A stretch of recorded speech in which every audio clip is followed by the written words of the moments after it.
So today we're going to do some very important applications of this big picture that we're doing now with work. So what I want to start with is kind of a quick review. When we had a surface, my best to make it look like a surface. I have a surface, and let's say our surface is defined as z equals f of x, y. If I wanted the surface area of this, what we did was we took the little patch, if you remember, and then we projected that patch onto the xy plane. Okay, that's terrible. This should look like a rectangle. Okay, that piece there would be delta xi, that piece there would be delta yi, or delta yj, and the ijth area, of course, would be the product of these two guys. This is not new. Now, this came from, I basically just did a projection, this just projected down here. This was the shadow, if you remember. So when we did that, we were able to calculate the surface area. We called this piece here delta Sij. We call this piece delta Aij. This is the piece in the xy plane. Think of this one as kind of the angled piece that when I project down, I have a multiplier. And so what we did, change pens here.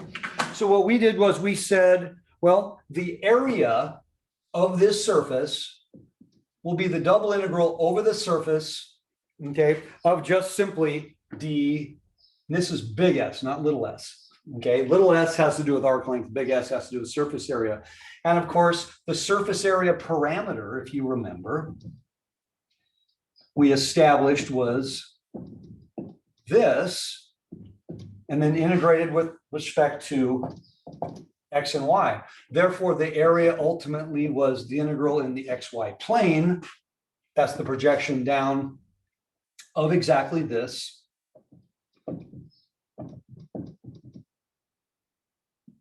Okay, this is something we've already done. This is something most of you did very, very well at. Now, the question is, I'm throwing a what if at you. What if at every point on my surface, I had a different density? Okay, I've got my blanket, I'm fluffing it in the air, I'm letting go, but my blanket is got different materials of different densities, and I would like to know the entire mass of my blanket. Now we think of the blanket really as being two-dimensional. It's a surface. We don't think of it as really extending to a volume.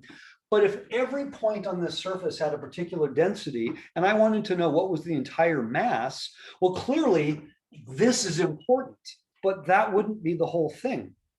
So again, I'm going to use the mass example because it's the simplest one to relate to. So if I wanted to integrate my surface and have an actual integrand, that's what we're talking about. The integrand realistically is probably density. Then what I have is a situation where I'm doing a double integral over a surface of something that looks like this. Okay, again, thinking of this as the density. Now remember, my surface is three-dimensional. Okay, so the density, if that's what that represents, has to be a function of three variables. Piece of cake. Except we have one just teensy little issue with this statement. Does anybody see a potential problem with this statement right here? I'm hoping somebody sees a potential problem with that statement. But yes. Well, we know what to do. That's the surface area parameter. So that's the square root dA. That part we've got covered. There's something else though. Anybody notice? There's like three variables and we need to integrate. There's three variables and it's only a two integral. So that is a potential problem. Now, everything I said is correct, but we had set up a problem to find an area. Now I want to integrate over that area. So the fix is simple. If z is a function of x and y, then what I do is I replace that z with f of xy. So this would then become the integral over the region in the xy plane, just like before. But now this becomes g of x, y, f of xy. And then I would have my fx squared plus fy squared plus 1 dA. Problem solved. Now, that may or may not be something that's easy to integrate. That one may actually be nasty. And often it's the case when this kind of question comes up, the instructions are often set up the integral to do the following, because the actual physical ability to integrate this, it kind of depends on the complexity of everything. I believe on the next quiz, that's the instructions, is to set up this integral. Don't actually calculate it, just set it up. Because the idea is, if you can integrate it, then just, it probably isn't going to be a hard integral, but it easily could be something beyond what we could do. This is what is called a surface integral. Now, in and of itself, we don't spend a lot of time with surface integrals. So we're going to do an example and then we're going to move on. The surface integral is actually a key part of the next thing we're going to do. It's a piece of a puzzle. This is not an end all. Okay, you're not going to be finding massive surfaces all very often, but that's just the simplest application. So let's do a problem here.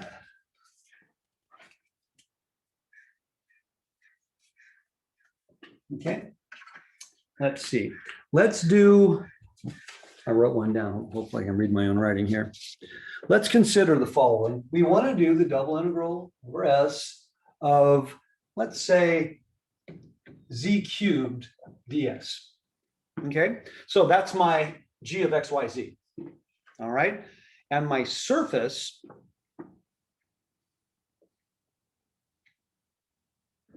I'm going to draw the picture, is going to be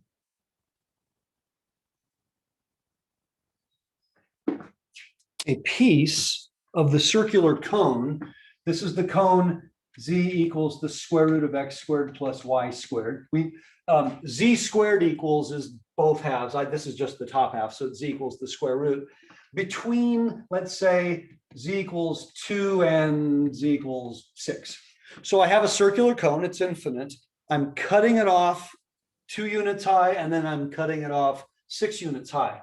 So my actual shape is this. Now here's a fun question. I do this and we derive the surface area of this thing in Calc 1.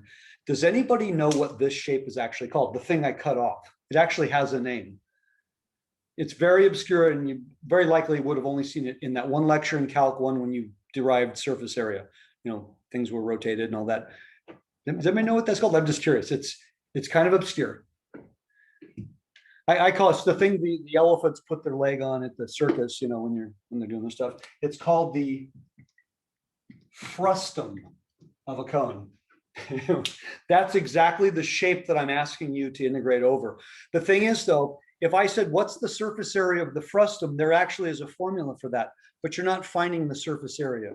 You're integrating z cubed over the surface. So that means you would have basically a density. You would have variable. So you're going to get something else. You don't need to know that's called a frustum. It's just useful in general because the question might be, you're going to integrate over the frustum of a cone. Instead of me actually giving you this, I could have said the frustum, and then you'd say, what the heck is that? Okay, so we got to do this problem here. Excuse me. So because when I do this problem here, I'm going to need an integral with just x's and y's. Clearly, we're going to replace the z with that. I think that's kind of a no-brainer. Secondly, what we need to do is figure out the surface area parameter. So let's do that one first. Technically, this is my f of x, y. Okay, so if that's my f of x, y, then what's the partial with respect to x? Okay, so that would be 1/2 x squared plus y squared to the negative 1/2, and then the chain rule factor. Okay, and that's going to be this. Then when I have fy, that's going to be 1/2 x squared plus, sorry, y squared to the negative 1/2 times 2y, or y over the square root. Okay, so finally, I think I can erase this now.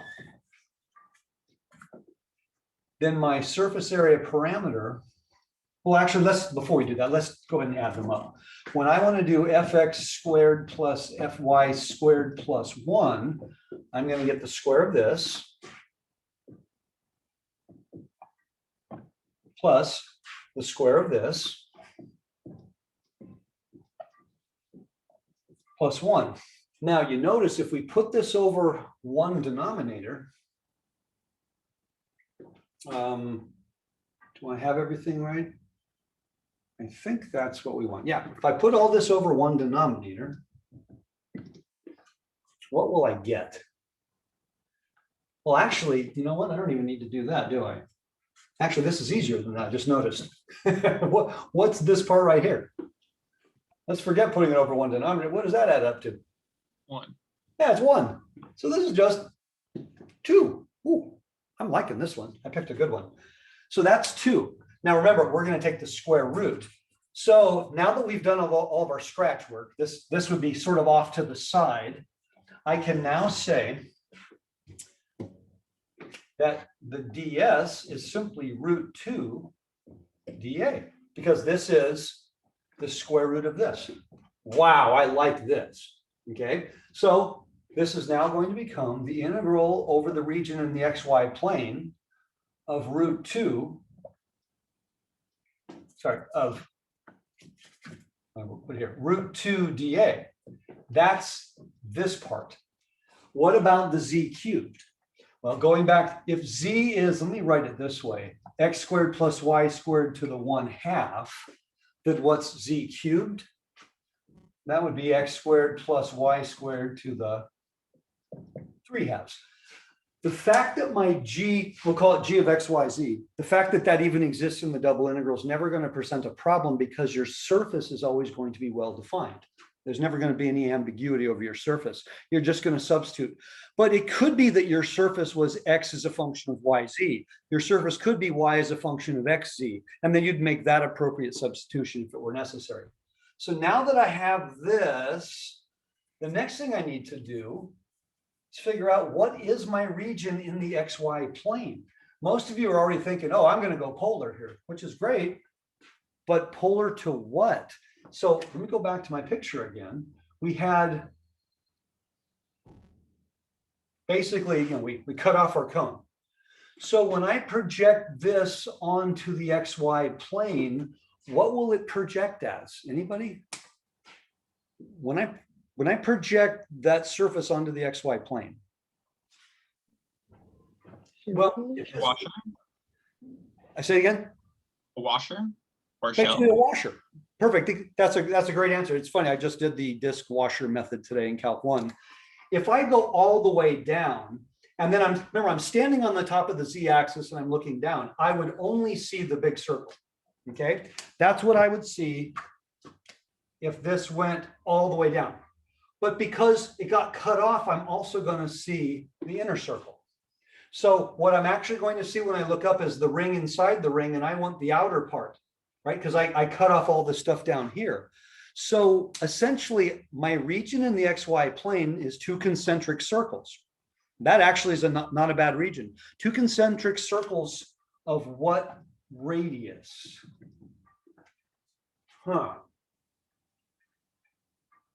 Well, technically, isn't this r? Because r squared is x squared plus y squared. So isn't that quantity exactly r? Oh, so if it's z equal to, it's the same as saying r equal to. So this is in the xy plane, it's 2 concentric circles. But since we're probably going to go polar here, the r is going to range from 2 to 6. And that makes it very, very friendly. So let's do that here. Okay, I think we all agree 0 to 2 pi for theta, 2 to 6 for r. Again, because the 1/2 power means this is r. A circular cone that comes from the origin is actually z equal r in polar. We've done that before. So since z is going from 2 to 6, that would mean r is going from 2 to 6. Now, what about our integrand? This is going to be r squared to the 3/2 power, r dr d theta. I would probably opt to put the root 2 just out in front because it's just a scalar. Okay. Now I'm looking at this. That doesn't look all that scary anymore. So now this is the integral, or root 2 times the integral 0 to 2 pi, 2 to 6, r to the 4th dr d theta. Okay, so 1/5 r to the 5th, let's write that as root 2 over 5. R to the 5th from 2 to 6 d theta. All right, get out the calculator. So I've got 6 raised to the 5th minus 2 raised to the 5th. So now I've got 7744 root 2 over 5. I move it to the outside, 0 to 2 pi d theta, which I can now just multiply that by 2 pi. So a lot of stuff going on there. Now, once we set this up, this actually was a fairly simple integration. So this is a surface integral. Okay, it is what it is. It's not a major thing in this course. It's basically surface area with an integrand. But it's what we use the surface integral for. That's the next big thing that I want to go over. Okay, so let me erase this. So now I'm going to go back to the previous picture to some degree, and I'm going to give you a little bit of concept of where this is going. When people describe a vector field, that's one of those ambiguous terms at the beginning of this chapter, but I always like to give you a really simple physical example of something. A vector field, when I make a picture of it, typically it's like on an XY plane, I see all these little arrows pointing in every direction, and I'm supposed to interpret it. I like to think of a vector field as a wind tunnel. If you've ever seen a car in a wind tunnel, what will happen is car makers will put all these tiny little flags or ribbons all over the surface of a car. And then they'll put it in a wind tunnel and they'll watch which way all the ribbons are going. They're not all going in the same direction necessarily, because when you got a windshield in the way, and they do this to test the aerodynamics of the car. So if I want a race car, I obviously want as little air resistance as possible. And that's why they tend to be very flat. So in a wind tunnel, we have all these hundreds and hundreds of little ribbons all over the car, and I'm looking at which way each of them is going. Think of each of those as being vectors at a particular point. And that's kind of an example. Well, the next thing we're going to do, a simple physical example of this is, I've got water flowing. Let's say I have a river in front of me, not too big, a stream, a creek. And what I want to do is put a sheet or something to block the river in a sense. So I'm going to put a sheet, a really big sheet in front of where the river's going, all the way down to the bottom, to the top. So it can't be a really big river. But because it's a sheet, it's porous. The water can pass through it. So I'm not trying to create a dam. I'm putting something for the water to force its way through. And what I want to see is, how is the water going through? How fast is the water going through? How much water is going through? What direction is the water squirting? Because if you thought about, I not only have a sheet, I have a really worn out sheet. It's got some spots are thinner than others, right? So the water may be spraying in one direction, spraying in another direction. So that's kind of the idea, water passing through a porous surface. So going back to my previous picture, or something like my previous picture. So I've got water pouring through it. So in this case, let's say the water's going up, so I can clearly see that. So if I grab a little piece of surface, okay, I have a normal direction. And let's call that little n the unit normal vector. That's the normal to the surface. In this case, that might be pointing straight up. It's basically, as I move along my surface, whatever way it's pointing. Now, I have my water or whatever liquid is going through my surface at that particular point. What direction is it going? So let's say it might be going that way. We'll call that F, force of whatever's going through. This is a unit vector. This is probably not. So the question is clear. How much of the water is going in this direction?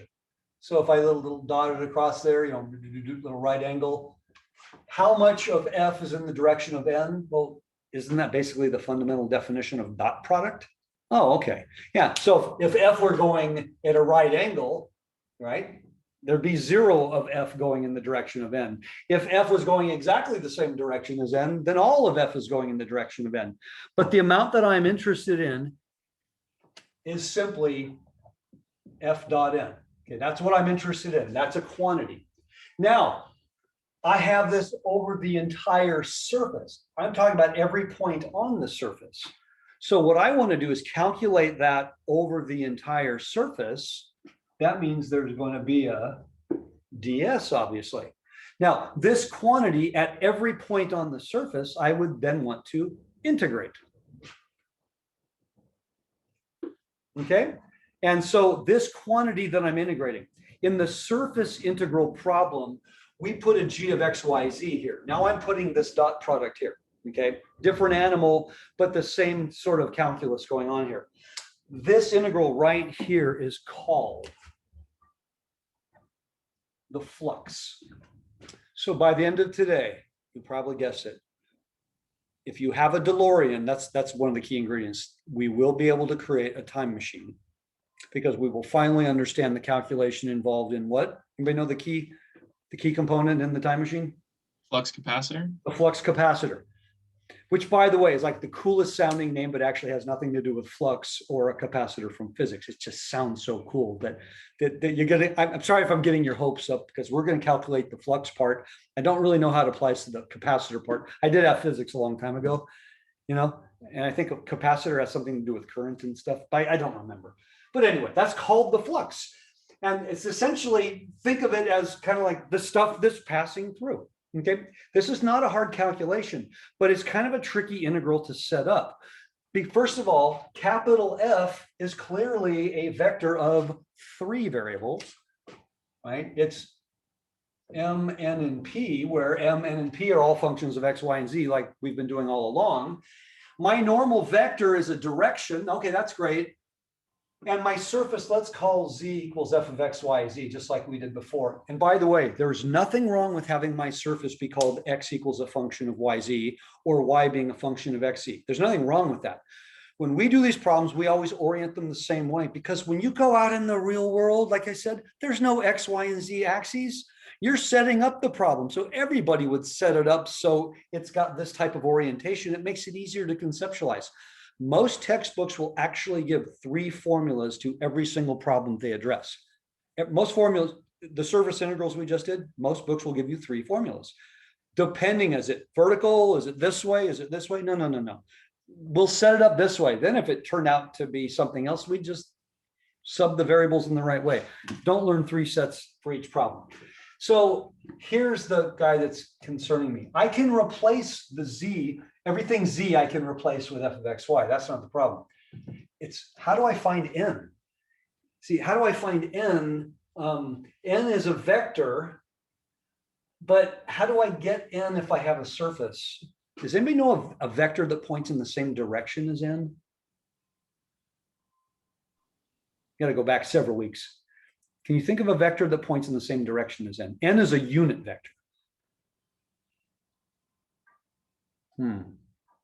Starts with a G. Gradient. The gradient vector.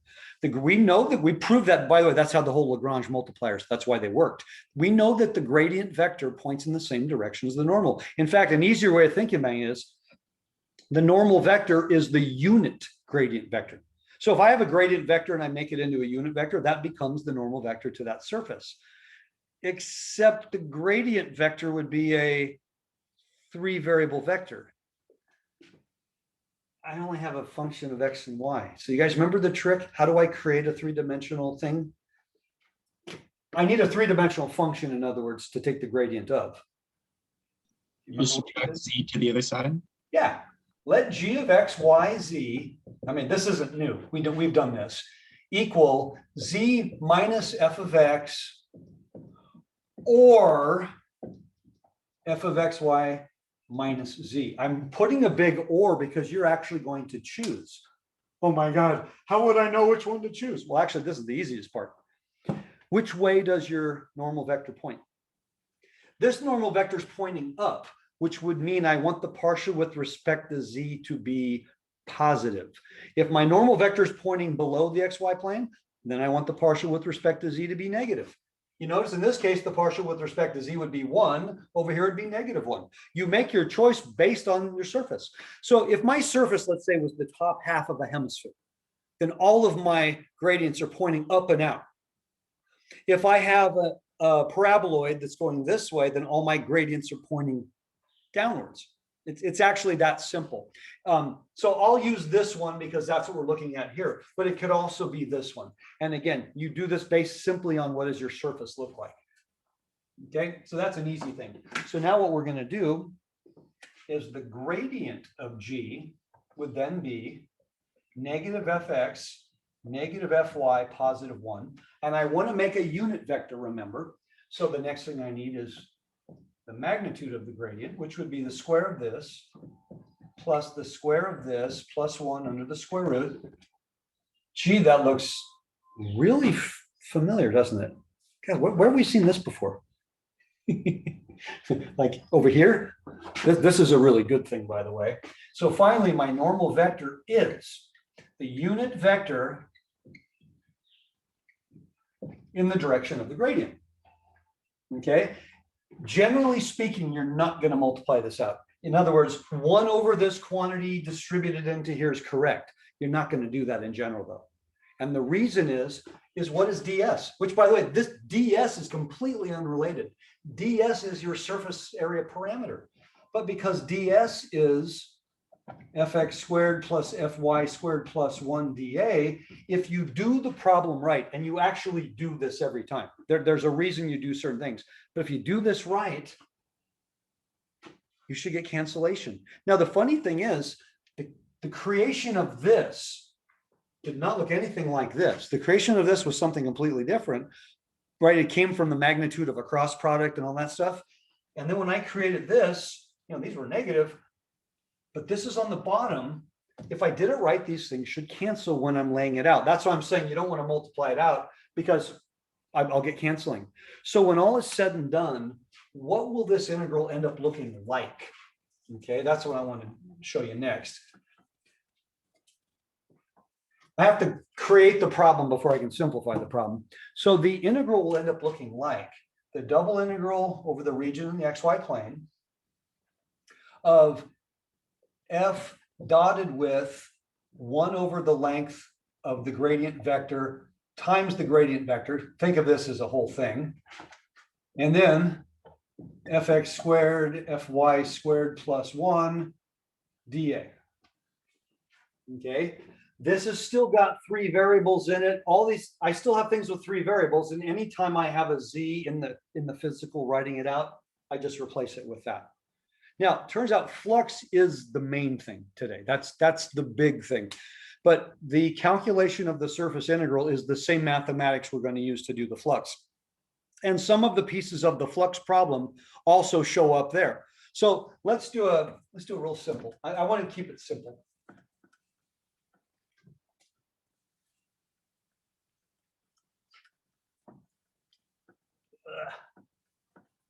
All right. So let's see. I wrote down a problem for myself. Let's calculate the following.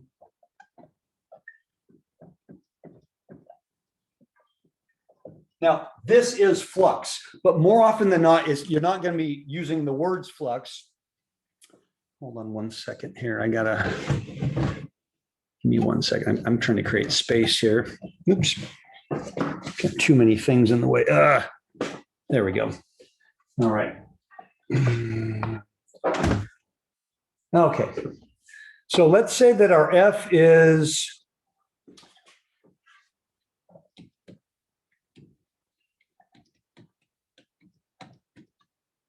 okay. So that's the F. Obviously I have Z's in there. And my surface, let's say, is the portion of the plane. So I'm going to make sure I can read what I'm writing.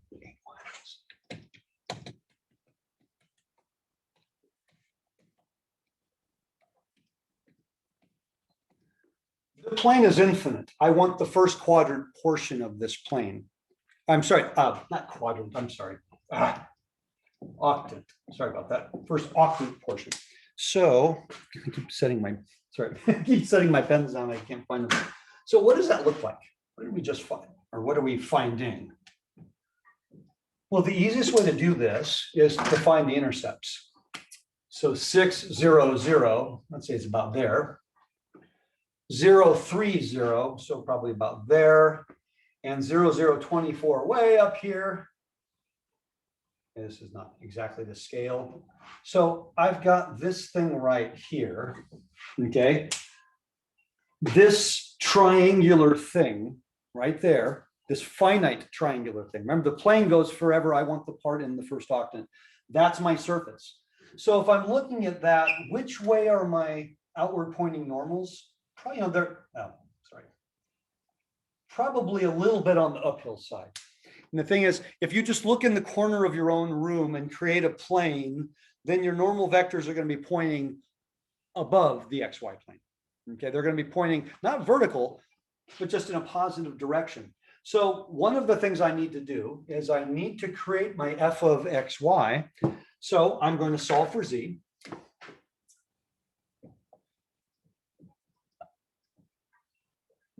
That'd be minus 4x minus 8y. Okay. That's, why do I need that? Well, I need this for the surface area parameter part. So now let's do our surface area parameter. So what's fx? That would be -4. Fy, that would be -8. And so my surface area parameter will be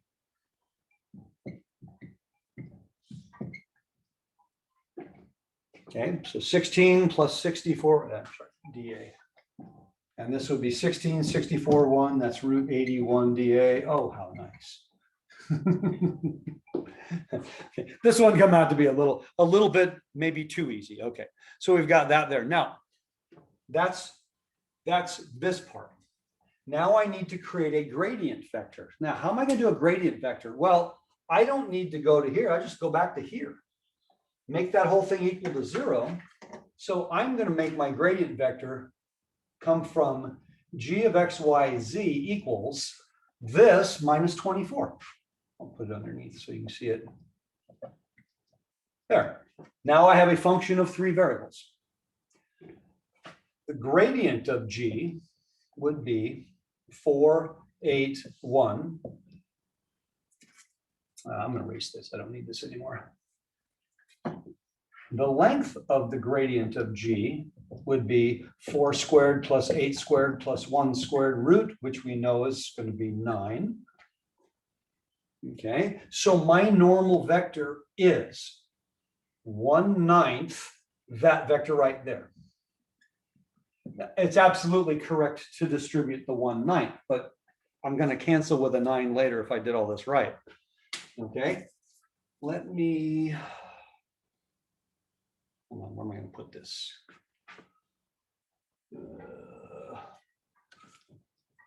I don't like doing this, but I think I remember what I wrote. Okay, we need to do f dotted with the normal vector. I can't yet because of that, but we also said that the z was going to equal 24 minus 4x minus 8y.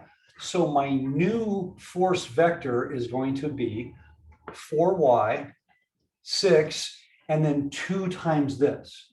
So 48 minus 8x minus 16y. Again, that's 2 times z given that particular definition of z. Okay, so now I'm going to take the dot product of this and this. Okay.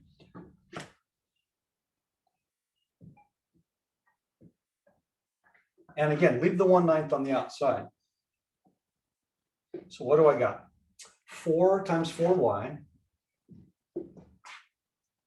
8 times 6, 1 times this, if I did this correctly.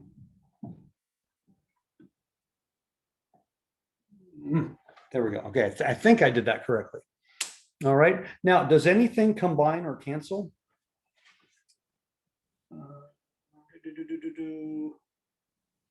Something, yeah, the y terms cancel. I'm looking at this going, yep.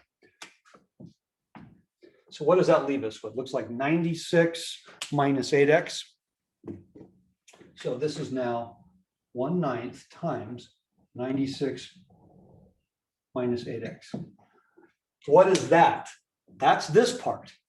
What is this? That's the 9dA. So I think we're now ready. Again, I hate erasing in the middle here. We can now say this is region in the XY plane of 1/9 96 minus 8x, and then that was 9 dA. Okay. Pretty awful looking 9. All right. This is just getting the integrand out of the way. We haven't even figured out what the limits of integration are, but that's actually going to be fairly simple. So now that I've got this, the 9th and the 9 will cancel. More often than not, by the way, this is going to be a function and this is going to be a function, but I've made this one kind of, it shows kind of a simple one. Okay. Now,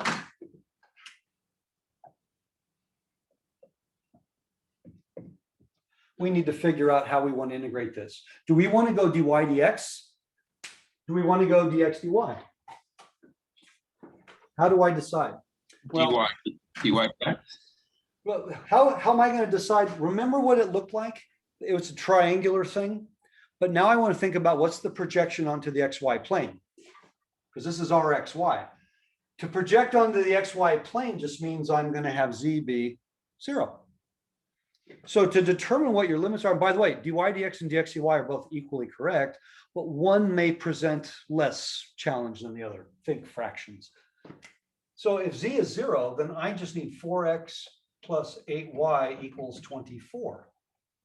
Well, that would be y equals -1/2 x plus 3. Okay, so what that looks like on the xy plane, so that would be 6, 0, that'd be 0, 3 on the xy plane. So do I want to write x equals or do I want to write y equals? So if I wrote x equals, by the way, it would be -2y plus 6. Or now, both are absolutely correct.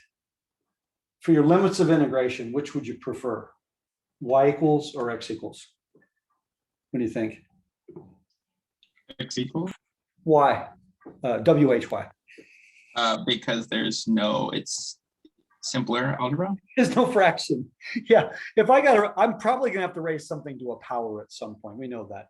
And you know what? If I have fractional coefficients, it's the same number of algebraic steps, but I'm gonna be manipulating numbers that are just I'm more likely to make an arithmetic error. So I'd probably go with that one for all those reasons.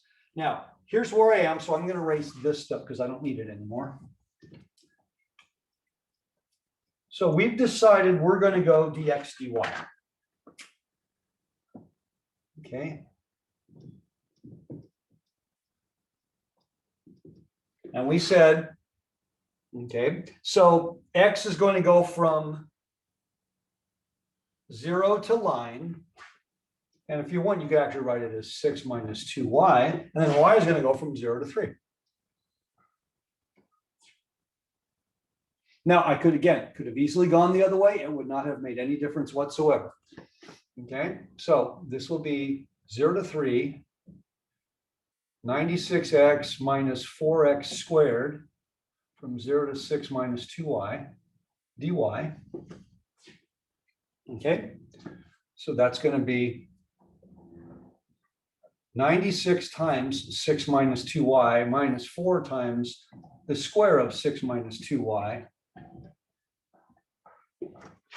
All right, so again, I'm going to erase this because we don't need this anymore. Let's expand this off to the side. I'll use a different color. Okay, so what's that going to be? That's going to be 576 minus 192y, 36 times -4, so -144, -24y times -4, so plus 96y, plus 4y squared times -4 minus 16y squared. Okay, so that's going to be my integrand.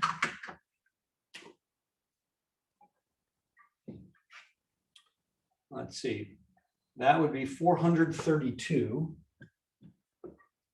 -192y plus 96y, so -96y,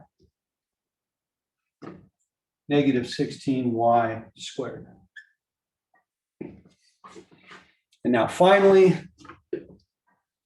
432y minus 48y squared minus 16/3 y cubed from 0 to 3. Get out my handy dandy calculator. 432 times 3 minus 48 times 3 squared minus 16/3 times 3 cubed. And I get 720. I know it's a very, very exciting result. I mean, that's what it is. We're not giving these units. If we were in a physics class, we'd probably give these units, and that's great. Okay, so I'm going to try a different one now. Oh, this will be nice and nasty. All right, we'll do one more example here. It's not the answer. In fact, it's not even the integration, as you know. Like every application, it's the setup. That initial integral I get. I have to find n, I have to find ds.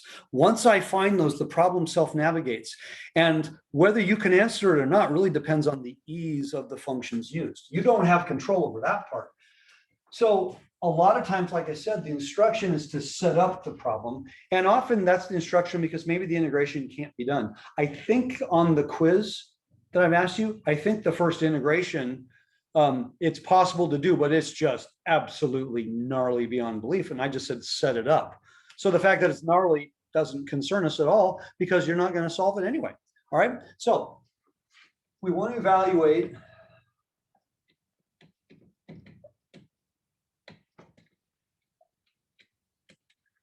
let's do f is, how about, we'll keep it simple.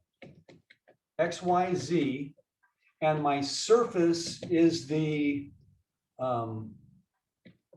top half of x squared plus y squared plus z squared is 64. Oops. Meaning I want the upper hemisphere of that sphere. And the reason that's important, I cannot use a whole sphere. Now, this is a tricky one. Why can't I use the whole sphere? This is a tricky one. How do we define our surfaces, or how have we been defining our surfaces as? Typically. Abstractly or even specifically, don't we usually say Z is function of X and Y? So why can't I use a whole sphere? I mean, that's a surface. Are we taking level surfaces? Because it's two surfaces. In Calc 1, why did we hate integrating over a circle? Because you had the top half, you had the bottom half, and those are different because a circle is not a function. Oh, a sphere is not a function of two variables.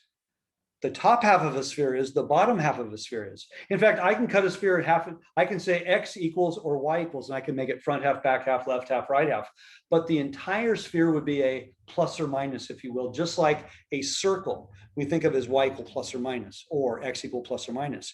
So when we're talking about a surface cannot be closed because now then you have multiple surfaces, right? You have the top half, the bottom half. Think of something like a circular cylinder. You have the top circle, you have the bottom circle, and you have the lateral piece. You have three completely different surfaces. And by the way, that's a major part of a lecture next week. You have three completely different surfaces if you're talking about a circular cylinder. And we think of that as a simple shape, but I cannot write Z equals and produce a circular cylinder. And so, you know, that should make some sense to you. Oh, okay, I got you. All right, so I have some work to do here. X, Y, Z, I'm going to need to replace this Z with whatever this Z equals. But since I'm doing the top half, and right off the bat, I'm going to write Z equals 64 minus X squared minus Y squared under the root. Or better yet, to the 1/2 power. So that's going to be what I end up using. So now let's do some of our scratch work. I like to start with we can start with the DS if you want. Or actually, we can even do that. We can go to here. So in terms of my gradient vector, let's let G of X, Y, Z, I'm going to do this one first this time. G of X, Y, Z is going to simply be X squared plus Y squared plus Z squared minus 64. Okay. The gradient of G will be 2x, 2y, 2z. The length of the gradient of g will be the square. So 4x squared plus 4y squared plus 4z squared under the square root. Okay.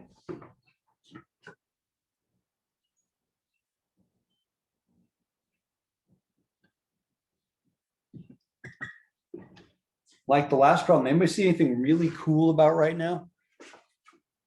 Anybody see anything really cool and maybe, well, the problem, that's probably the wrong question. This would have been really cool, but why can't I do this exactly? Because I'm using the whole sphere. Now I'm showing, this is what most people will do automatically. I was able to do this in the last problem because we had a plane, and a plane is already a function. This is not a function. I cannot simply do this because now I've taken into account the top half and the bottom half. And right now, for example, this z can't be negative, but this z could be. So unfortunately, I wrote it for you right here. I got to use that version. So all the other reasons we're never going to get the same thing. I apologize. I was hoping someone would say, you can't use that. Okay, someone yelled that out. You can't use that. So let's go back to here. Now, how do I do this? Oh, this is the part where you did z minus function or function minus z. All right, at least you guys can tell me this one easily enough. Is it z minus function or is it function minus z for this? For the gradient vector. Which way do I want to do it?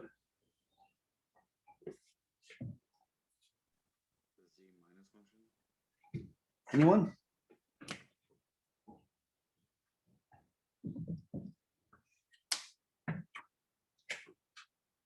Z minus function, How come? because it's the top half. And therefore, all of my normal vectors are pointing above the xy plane. That's it. If I had used the bottom half of the sphere, then we would have used function minus z, because right now it's pretty clear to see that this is like one of those, is it Bosu balls? You know, those things you see at the gym, those squishy half spheres. You guys know what I'm talking about?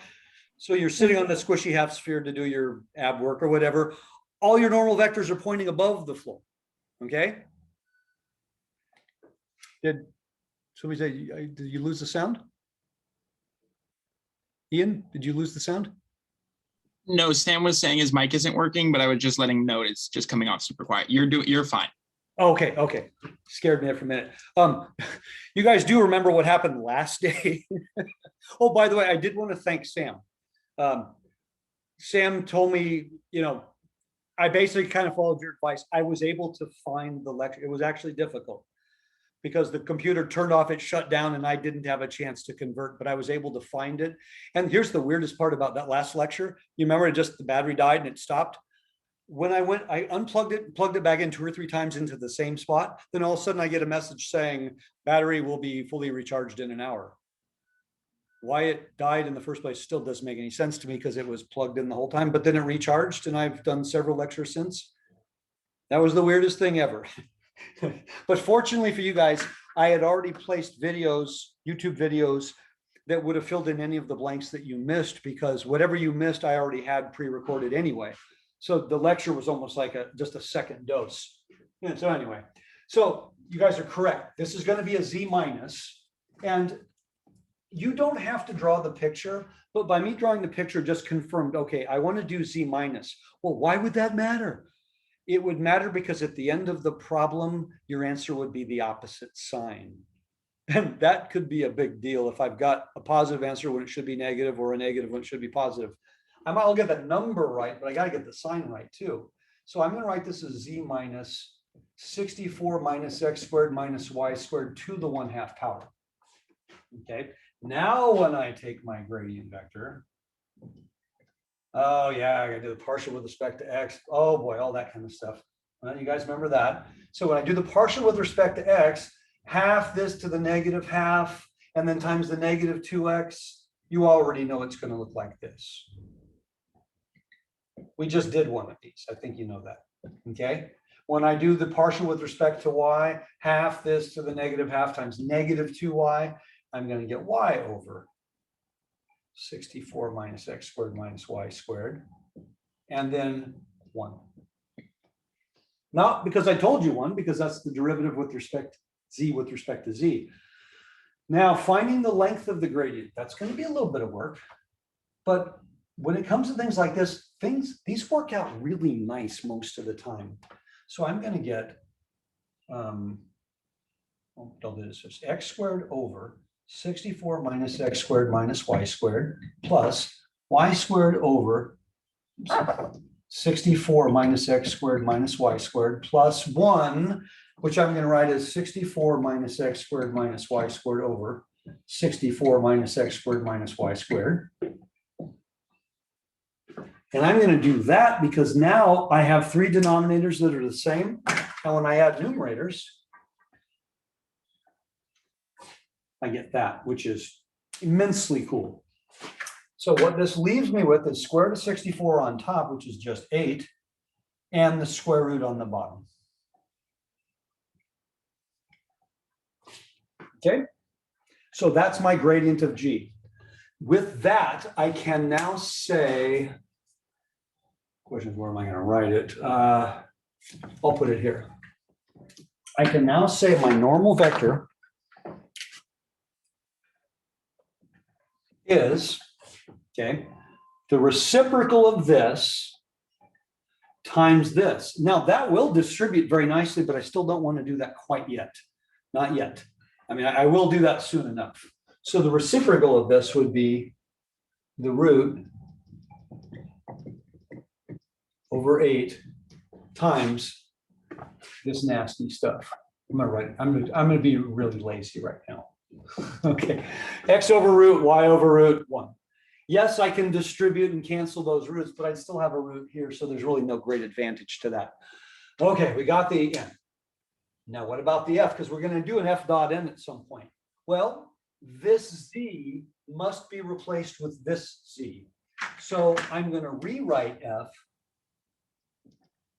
as x, y, this. And again, let's see, can I leave that as a root? Yeah, I'll leave it as a root, as opposed to 1/2 power. I'll do that. Okay. So now I need to do f dot n ds. So I'm going to do this dotted with this ds. I kind of like to know in the ds what's going to cancel. So I think I've already got most of this done. And what can I erase?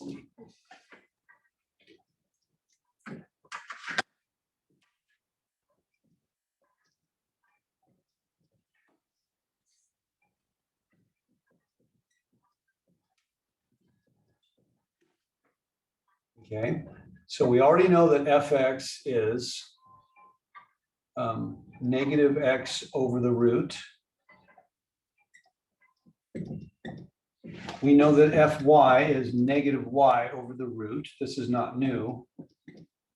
So my surface area parameter, I'll erase this. Hopefully I didn't erase anything important. My surface area parameter, ds, is the sum of the squares plus 1. But we know that the sum of the squares plus 1 is just this. So we know it's going to be, because we've already done the algebra,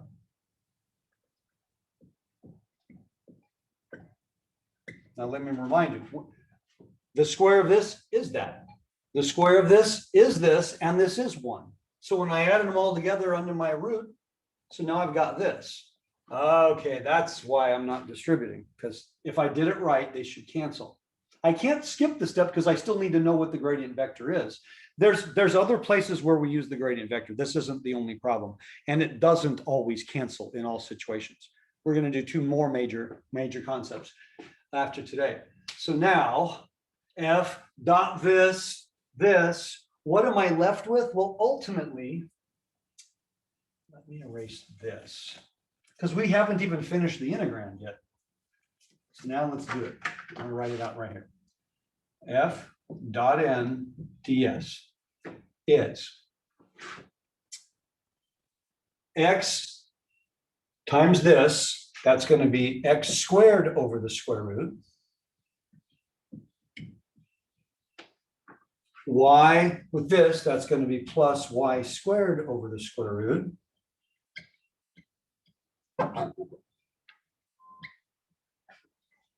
Square root times 1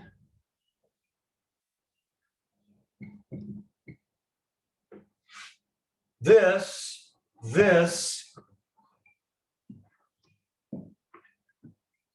dx. Okay? Because I have this dotted with all of this, I didn't multiply that in, then times this, those canceled. So this is it. Now this is a function. This is not a vector anymore. Okay, this is not a vector anymore.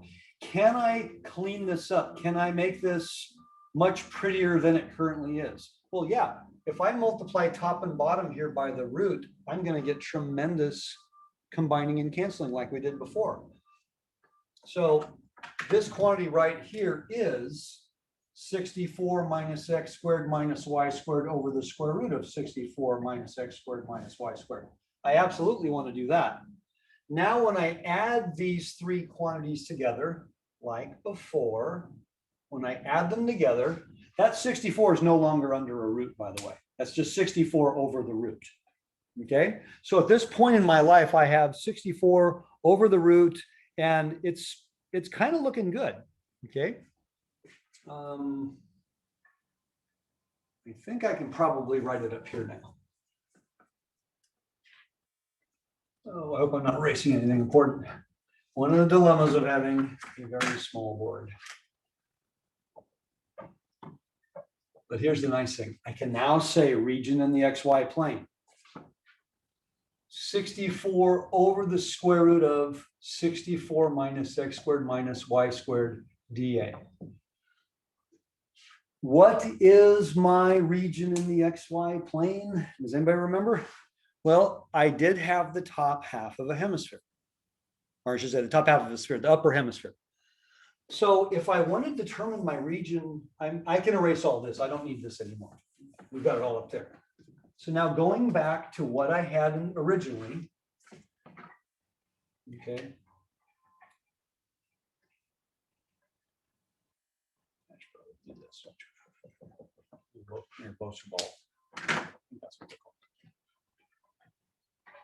Okay, in the XY plane, what do I have? I have that circle.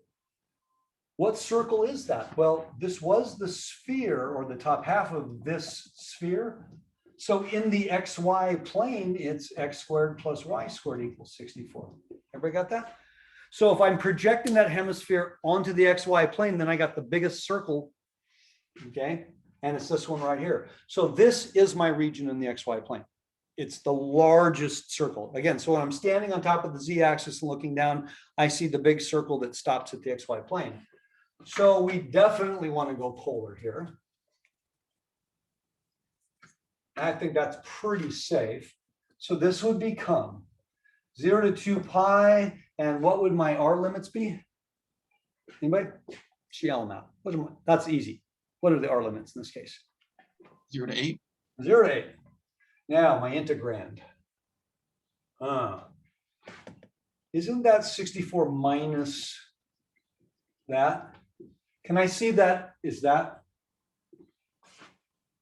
See, what a lot of folks will do right now, which makes me laugh, they'll replace x with r cos theta, they'll replace y with r sine theta, they'll multiply them out, gather terms, distribute, factor, do all of this stuff. Well, how about if I just do that, and then that's 64 minus r squared under the root? That would be easier. That's the conclusion that I would hope we'd eventually get to. But that's all that is. You don't need to do clever. You don't even need to do a substitution. Just see it. So my integrand becomes 64 over 64 minus r squared under the root r dr d theta. Is this a good thing? Yeah, actually, this is a really good thing. Because if this is my u, I've got a multiple of du right here. Now, I'll go ahead and do the substitution. A lot of you are feeling really uncomfortable with doing u substitutions in a multiple integral. And what's worse is most of the substitutions I'm seeing are absolutely incorrect. To be quite honest, I don't know how you got out of Calc 1. There's an absolute in math that's never changed. If you change the variable, you have to change the limits, period. If you change the variable and leave the old limits, then everything you wrote after that doesn't matter because it's the wrong answer. But in a definite integral, there is no such thing as substituting back. We just changed it to polar. You don't change it back to x, y at some point in the problem. No, it's polar till the end. When you make a substitution in a definite integral, there is no going back. There is no such technique. It's never existed. The worst YouTube video won't show you that. But I have students do that on every single integral. They'll do a partial substitution and get a numerical answer and then change it to a different. So they're writing number equal different number, which not good.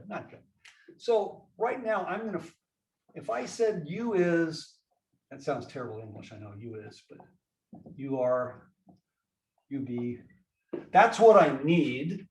Well, I have a 64. So here's what I do in Calc 1, just to make it easier on everybody.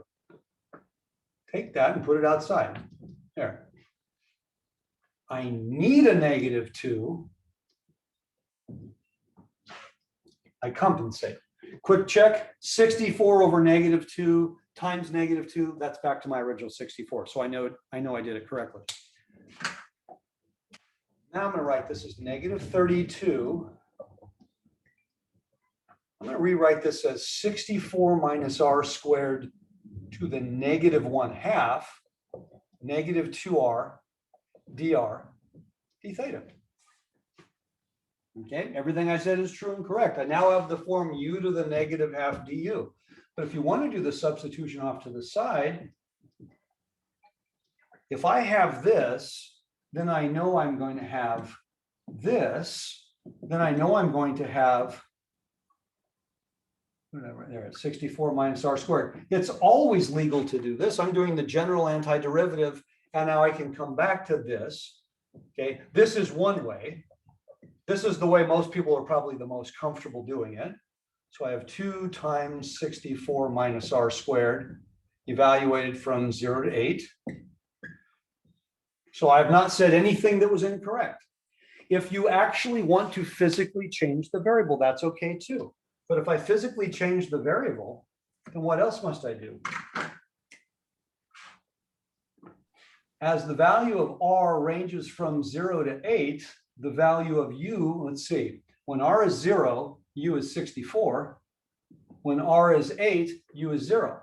So if you want to do this, absolutely correct. Let's do this.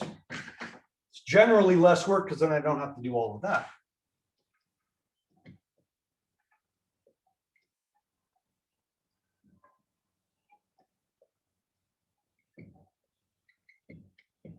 When you're doing a substitution, you can only do a substitution for one variable. If you're doing a substitution for multiple variables, that's a Jacobian. That's a completely different problem. We're not doing a substitution for r and theta. We're only doing it for r. So whatever numerical value this integral was going to give, we're saying this integral is going to give exactly the same numerical value. So when I continue, I don't change it back. There is no path backwards. This is a one-way. The only time you changed it back was in Calc 1 when you were finding an antiderivative. Your answer was supposed to be a function. That's why you substituted back to the original variable, so you gave a function of the same variable. A definite integral does not involve a function, it involves a scalar. So there's no substituting back. Again, we know that, but some people forget. So this is going to be 2 times the square root of u. I'll put the 2 on the outside. Okay. Then I have u to the 1/2 from 64 to 0. Sorry, 64 to 0. Well, let's see. 0 minus the square root of 64. The square root of 64, of course, would be 8. But it was 0 minus 8. So now I have -64 times -8 on the outside. Integral from 0 to 2 pi d theta. That's good. That's 512. So my answer is 1,024 pi. And it's positive, by the way. Okay, because I don't want to lose those signs. So this represents a flux problem that was, well, it was quite a bit more work than the first flux problem. but all the flux problems have the same goal in mind, that I'm taking the original problem, I'm making it into a double integral with just x's and y's over the region in the xy plane. So I have two completely different things going on here. I have this part right here that I'm dealing with, got to have a gradient vector, got to change this to a function of two variables. And then I have my surface area parameter. Now, some folks say, well, can I just skip that? Yeah, but the problem is you're doing two different things at a different time, and you want to do them both to ensure that, okay, they would have canceled. I see a significant percentage of quizzes turned in where those things don't cancel. Or you only did one of the calculations, you didn't do the other because you were being lazy, which is usually a good thing. You did one of the calculations, but you did it incorrectly. And you'll never know you did it incorrectly because you didn't do the other one. And therefore you continued with the wrong values, which means that everything was incorrect. And that's no fun. We don't like that. That don't work. Okay, this is a good stopping point.